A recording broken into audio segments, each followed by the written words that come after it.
একটি সতর্কতামূলক বার্তা।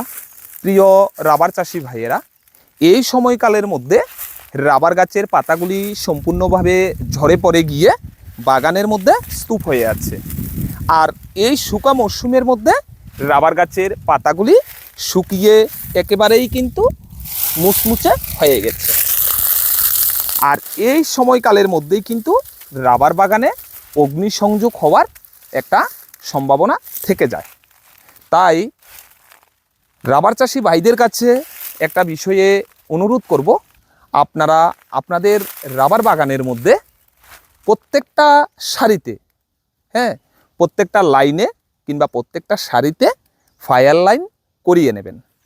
কেননা একটা রাবার বাগানের মধ্যে একবার অগ্নিসংযোগ হয়ে গেলে সেটা যে কোনোভাবেই কিন্তু হতে পারে, এই রাবার গাছগুলি কিন্তু মারাত্মকভাবে ক্ষতিগ্রস্ত হয়। যার ফলে এই রাবার গাছগুলি থেকেই কিন্তু পুনরায় লেটেক্স কালেকশন করার উপযোগী হতে হতে 6 থেকে 7 বছর সময় লেগে যায়।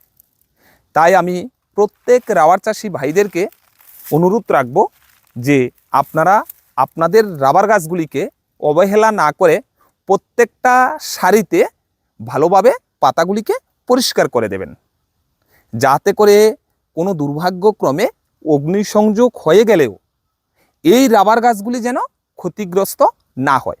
এর পাশাপাশি যারা ধূমপায়ী রয়েছেন, তো আপনাদের কাছে বিনম্রভাবে অনুরোধ রাখছি, আপনারা ধূমপানের পর বিড়ি কিংবা সিগারেটের অবশিষ্ট যে অংশটি, সেগুলি এই শুকা মরশুমের মধ্যে একটু ভালোভাবে নিভিয়ে ফেলবেন।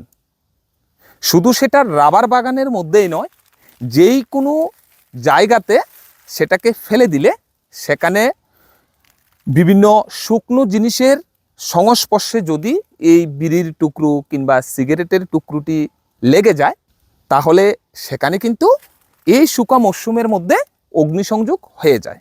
তাই আমরা যদি এই সাবধানতা অবলম্বন করি, আমরা কিন্তু আমাদের এই রাবার বাগানটাকে আগুনের হাত থেকে রক্ষা করতে পারি। তো ঠিক আছে বন্ধুরা, আজ এ পর্যন্ত।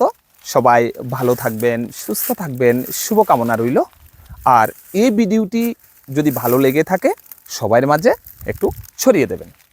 ধন্যবাদ সবাইকে।